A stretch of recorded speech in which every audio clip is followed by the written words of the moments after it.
मुंबई पुणे एक्सप्रेसवेवरील बोरघाटात सोमवारी पहाटेच्या सुमारास 4 वाहनांमध्ये झालेल्या विचित्र अपघातात कंटेनर चालकाचा जागीच मृत्यू झाला, तर पिकअपमधील 2 जण जखमी झाले आहेत.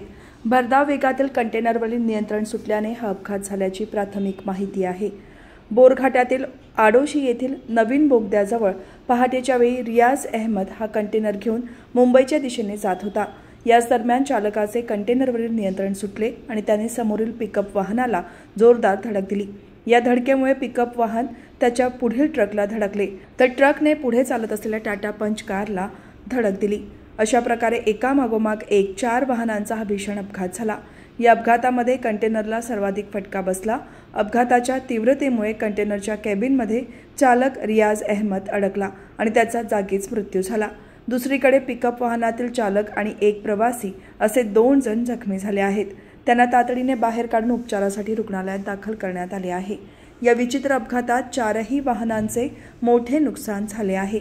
अपघाताची माहिती मिळताच बोरघाट महामार्ग पोलीस, हेल्प फाउंडेशनचे सदस्य, IRB team, Khopoli police स्टेशनची team, देवदूत यंत्रणा, डेल्टा फोर्स आणि महाराष्ट्र सुरक्षा बल हे तात्काळ घटनास्थळी दाखल झाले. त्यांनी तातडीने बचाव कार्य सुरू केले. कंटेनर आणि पिकअपमध्ये अडकलेल्या चालकाला बाहेर काढण्यात आले.